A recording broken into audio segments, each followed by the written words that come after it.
Very good morning everyone. I am Ravindra Kumar from our Climax Education Hub. Most welcome in our Climax Education Hub. तो मैं आज class 10th का mathematics के series को आगे बढ़ाते हुए क्वाड्रेटिक इक्वेशन पार्ट 14 पे पहुंच चुके हैं।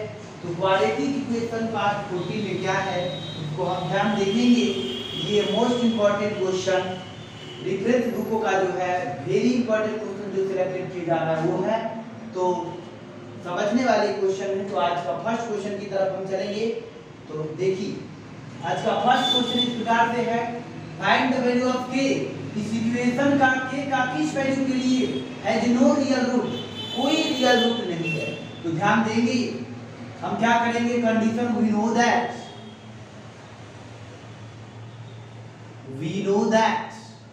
Condition for no real root.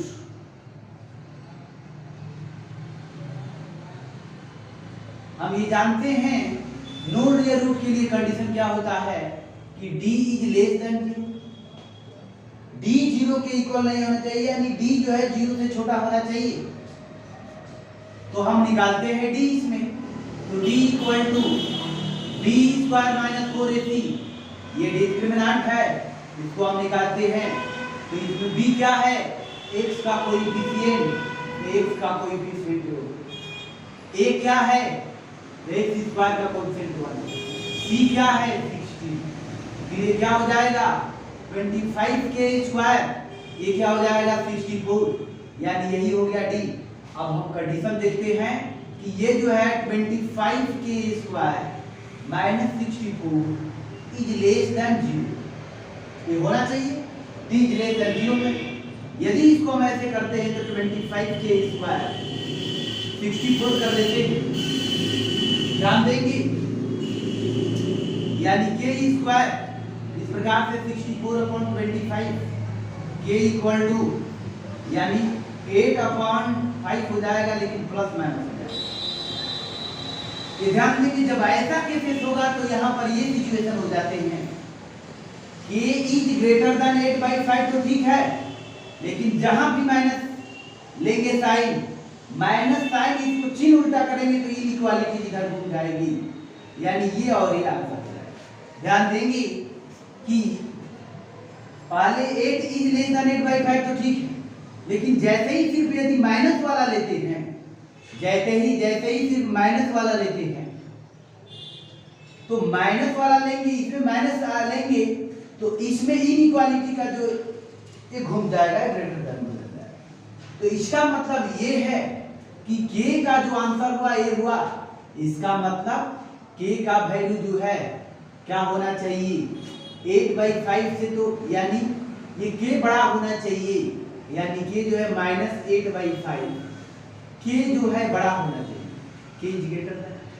अब फिर ये जो है k से बड़ा होना चाहिए 8/5, यानी k से ये k 8/5 बड़ा होना चाहिए इसके अकॉर्डिंग। इसको कंबाइंड फॉर्म में लिखें, k जो है k बड़ा होना चाहिए, इसी को ये कंबाइंड फॉर्म में लिखा गया। तो इसका मतलब ये है, ध्यान दीजिए कि -8/5 भी नहीं होगा, 8/5 भी नहीं होगा, -8/5 और 8/5 भी नहीं होगा, इसके बीच के आंसर होंगे, यानी जो है -8/5 और 8/5 के बीच जो भी यहाँ पर हम लिखेंगे, इसके बीच यदि कोई भी वैल्यू हम रखते हैं तो सेटिस्फाई करेगा, यानी d जो है वहां पर जो है लेस देन होगा, नो रियल रूट के लिए होगा। जैसे हम देखते हैं कि -8/5 8/5 के बीच में तो 1 तो है, 1 तो क्लियर है कि है, यदि 1 इसमें हम रखते हैं के क्या स्थान पर, तो देखिए यहाँ पर क्या सिचुएशन होता है, 1 रखते हैं तो क्या हो जाएगा, ये 5 हो जाएगा, यानी ये 25 सिर्फ हो जाएगा, आई 25 आई 64 तो निगेटिव में आ जाएंगे, यानी d लेस देन 0 हो जाएगा, यानी इसके बीच यदि रहेंगे तो उत्तर होगा k का वैल्यू उसी के लिए होगा। तो यानी ये जनरल मेथड से समझे कि इसके बीच में यदि हम रखेंगे तभी सैटिस्फाइड इसको करेगा, यानी इसके लिए या d लेस देन 0 होगा, यदि ये भी रखेंगे तब पर भी नहीं, ये भी रखेंगे तो इसके बीच का होना चाहिए।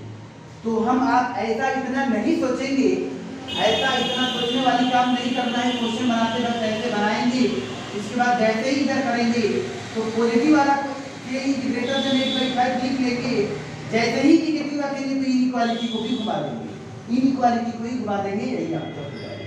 तो निश्चित रूप से समझ में आया कि VIMP क्वेश्चन है। तो अब हम एक क्वेश्चन और चलते हैं जो कि VIMP है, इसके बाद वर्ड प्रॉब्लम की तरफ जाएंगे जो कि VIMP है। स्क्रीनशॉट ले लीजिए। क्वेश्चन नंबर आज का सेकंड चलते हैं। आज की वीडियो का सेकंड क्वेश्चन इस प्रकार से है, उसको हम देखते हैं। आज की वीडियो का सेकंड क्वेश्चन क्या है? सेकंड क्वेश्चन इस प्रकार से दिए गए हैं कि determine the positive value of p, p का पॉजिटिव वैल्यू निकालिए फॉर विच, जिसके लिए equation x² 2px 64 equal to 0 and x² minus 8x plus 2p equal to 0, दो इक्वेशन दिए गए हैं। बोथ हैव रियल रूट, यानी p का वैल्यू क्या होगा? p का वैल्यू निकालना है जिसके लिए कि बोथ हैव रियल, दोनों जो है रियल रूट का, यानी p का किस वैल्यू के लिए दोनों इक्वेशन जो है रियल रूट है। तो हम निकालते हैं, we know that condition for real root, हम ये जानते हैं क्या? अब सॉल्यूशन देखिए, we know that condition for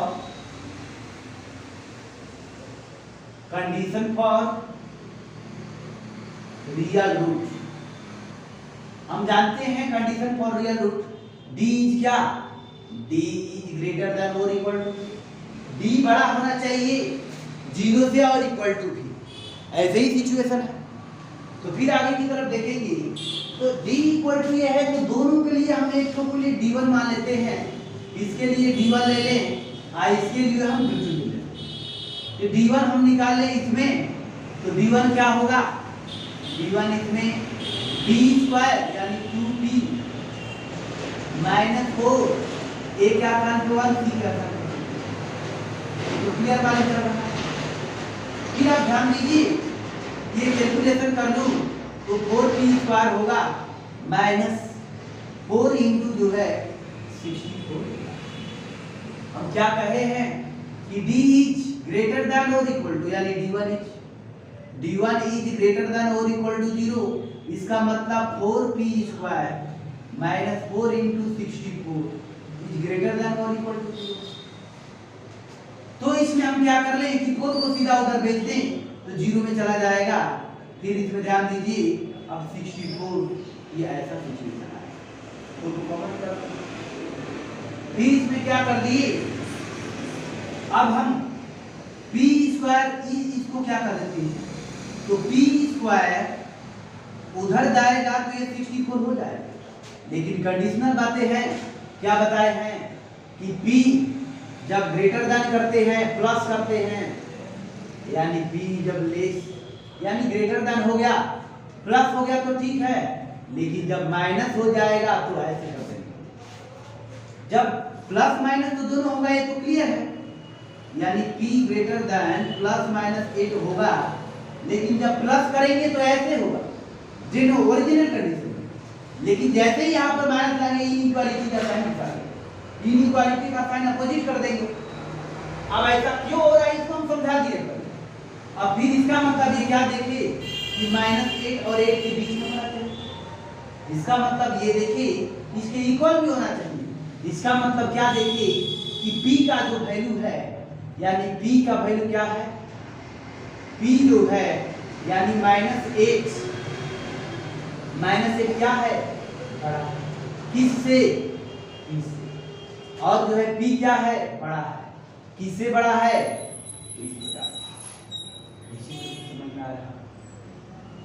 ये कंडीशन है। यानी इसका मतलब क्या समझे कि p इज लेस देन -8 जो है ग्रेटर देन है, ग्रेटर देन, यहाँ पर p लिख दो, फिर p क्या है, ग्रेटर देन है, किससे, तो ये कंडीशन प्राप्त हुआ है। फिर एक और बात करते हैं काम फिर अब दूसरा हम लेते हैं, दूसरा आप D2 की तरफ चलते हैं।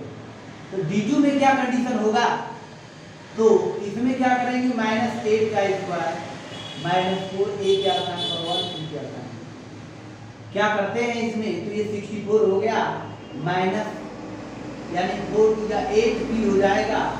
अब इसको हम D2 को भी ले लेंगे कि रियल के लिए यही कंडीशन है कि ये बड़ा होना चाहिए, b इज ग्रेटर देन, तो इसमें बड़ा यानी 64 minus 8p is greater than और इक्वल टू 0। यदि हम इसमें क्या करते हैं, बातें कंडीशनल, ध्यान दीजिए, यदि इसमें हम 64 और -8 को हम सीधा बाहर निकाल दे, 1 हम सीधा कॉमन कर देते, तो 8 माइनस p हो गया, फिर इसके बाद इस प्रकार से आएगा यानी 8 minus p is greater then, इस प्रकार से आया। तो इसमें तो स्क्वायर वाली बातें है नहीं, तो इसमें हम क्या देख रहे हैं, इसमें देख रहे हैं यदि प्लस p करना है तो 8 माइनस p और प्लस p कर देते हैं और इधर भी जो है प्लस p कर देते हैं, क्योंकि प्लस p इधर भी किए हैं इधर भी किए हैं तो कोई समस्या नहीं होगी और ये खत्म हो जाएगा, यानी एक भी इसका मतलब ये है कि कह रहा है कि p का दोनों में किस वैल्यू के लिए कॉमन है, दोनों में हम देख रहे हैं कि p 8 के इक्वल हो सकता है, -8 के इक्वल नहीं, और इसमें देखिए कि p -8 और 8 के बीच, यानी -8 जो है क्या होगा, इसमें -8 जो है बड़ा होगा, यानी इससे जो है छोटा वैल्यू आएगा, इसमें क्या होगा 8 से जो है बड़ा वैल्यू आएगा, इसका मतलब है तो इसमें और इक्वल टू भी होगा, इक्वल का साइन है, इसमें भी इक्वल, इसका मतलब दोनों में कॉमन क्या है, तो p इक्वल टू 8 ही दोनों में कॉमन है, क्योंकि 8 को इसमें लेना है और 8 से जो है इसमें क्या वैल्यू दिया है कि p का वैल्यू 8 से ग्रेटर देन होना चाहिए, p का वैल्यू 8 से ग्रेटर देन होना चाहिए,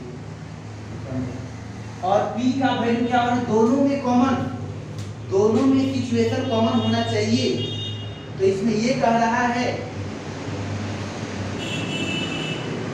वाले में केसेस यही था, वाले में केसेस यही था कि 4p स्क्वायर माइनस इस प्रकार से आए, इसमें हम कॉमन ले लिए हैं, इसके बाद इसमें क्या सिचुएशन आया 64 माइनस, तो दोनों में सिचुएशन हम देख रहे हैं कि p ही है, इसीलिए जो है इसका आंसर जो होगा क्या हो जाएगा, तो इसमें पॉजिटिव वैल्यू कहा है, तो पॉजिटिव वैल्यू क्या होंगे, पॉजिटिव वैल्यू, तो p जो है राइट आंसर, p जो है पॉजिटिव वैल्यू होगा जो कि राइट होगा, यानी दोनों में यही मिल रहा है।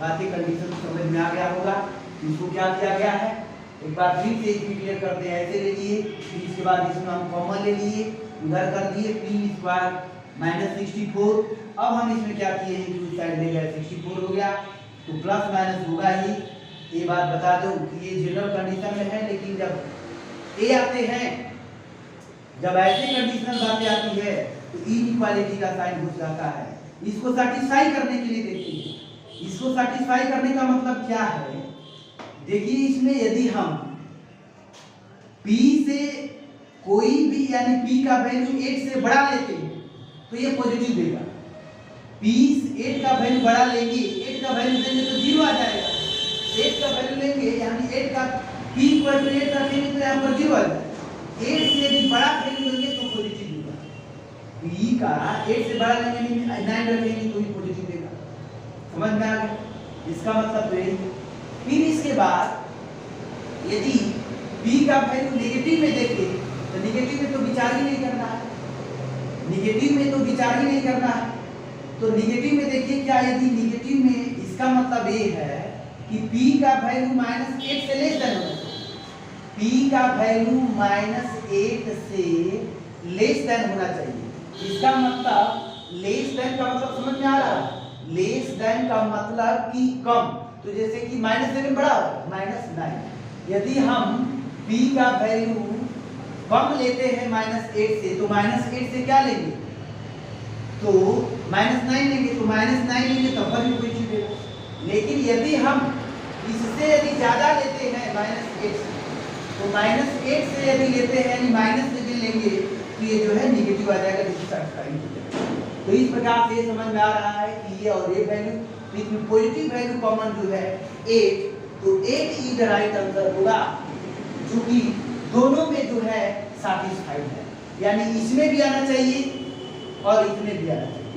तो इसमें भी आया, p का वैल्यू जो है greater than, p is greater then, यहाँ पर जो है p का वैल्यू जो है यानी दूसरा वाला जो है इसमें आया, p का वैल्यू जो है 8 बड़ा है, तो दोनों में तो कॉमन नहीं है, यानी 8 ही बड़ा है, 8 से बड़ा नहीं होना चाहिए। इसका मतलब क्या है, इसमें है ये आया कि 8 ही बड़ा है p से, यानी 8 ही बड़ा है p से, तो 8 ही बड़ा है, 8 ही बड़ा है p से, यानी दूसरे वाला में आया और इक्वल टू है, तो इसका मतलब इससे छोटा, तो दोनों में कॉमन सिर्फ 8 है। समझ में आ गया, तो इसीलिए यही आंसर होगा। अब ये VIMP क्वेश्चन था, अब नेक्स्ट क्वेश्चन की तरफ हम चलेंगे, तो आज का थर्ड क्वेश्चन की तरफ अब जो है वर्ड प्रॉब्लम की तरफ चलेंगे। ये जो है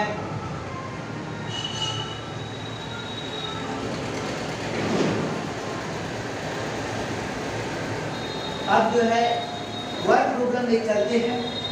अब नेचर ऑफ फ्रूट पर वेरी इंपॉर्टेंट क्वेश्चन जो थे वो फिनिश हो चुके हैं।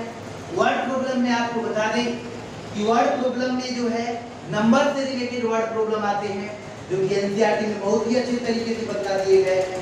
फिर इसके बाद और जो है वर्ड प्रॉब्लम जो है जनरल प्रॉब्लम और जो है मैटर से आते हैं। जनरल मैटर यानी जो है जनरल मैटर का मतलब कि प्रॉफिट लॉस इसे आते हैं, तो ये भी समझ में आता होगा कुछ ना खरीदना से। इसके बाद एज से प्रॉब्लम आते हैं, तो एज से प्रॉब्लम आते हैं, वो भी वेरी वेरी इंपॉर्टेंट है। तो एज से प्रॉब्लम भी एनसीईआरटी में बहुत अच्छे तरीके से बताया गया है। फिर इसके बाद जो है problem on speed and time, speed और टाइम से जो है प्रॉब्लम आते हैं, जो कि वेरी वेरी इंपॉर्टेंट है।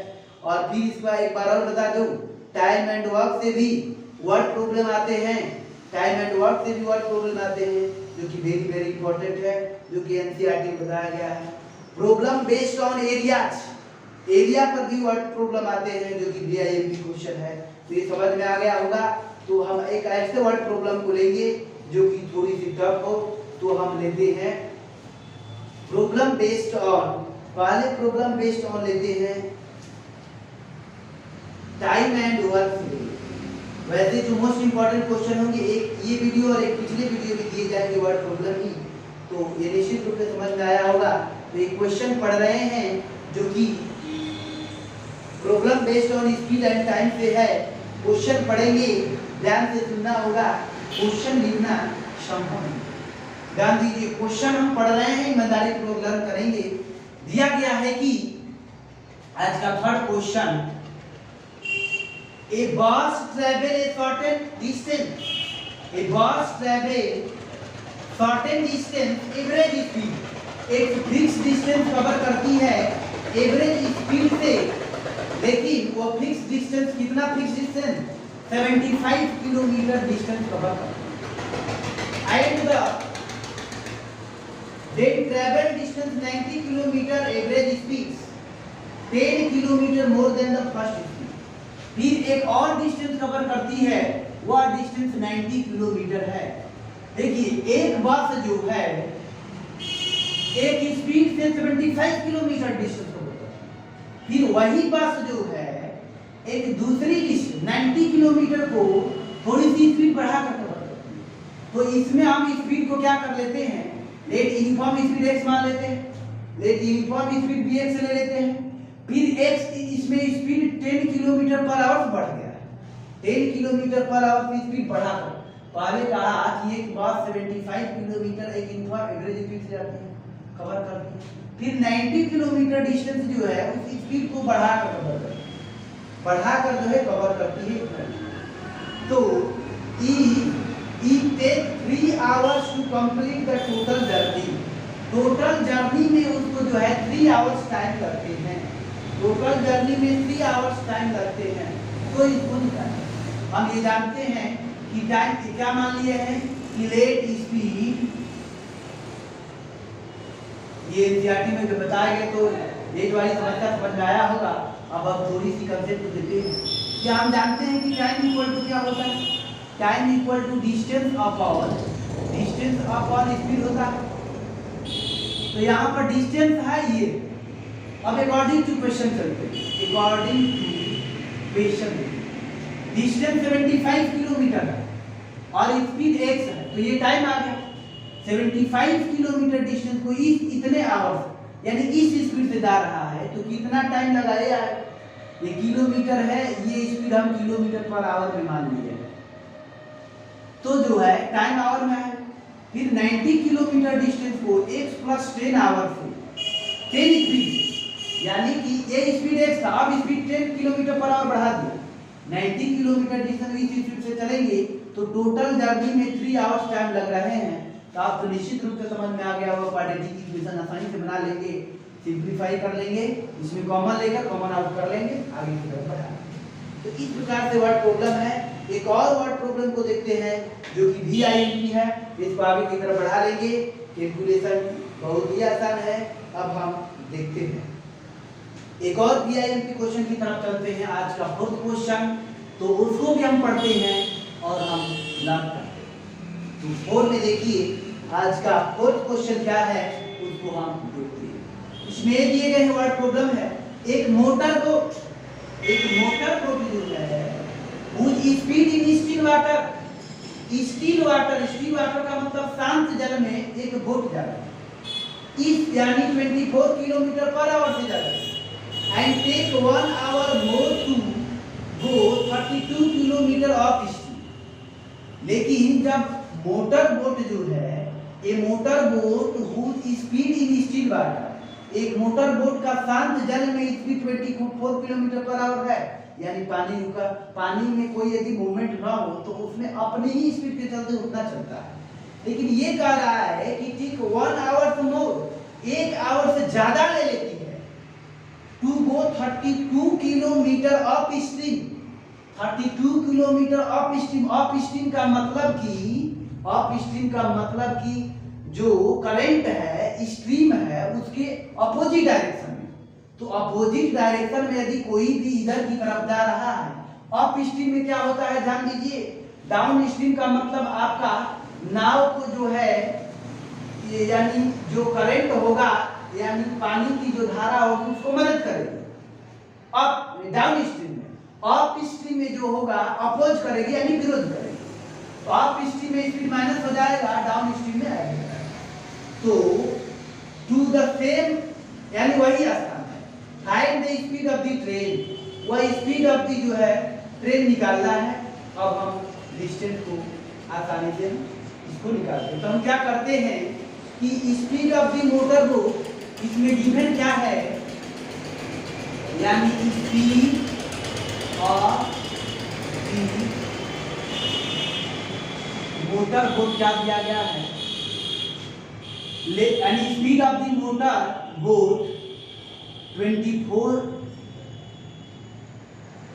Kilometre per our in still water.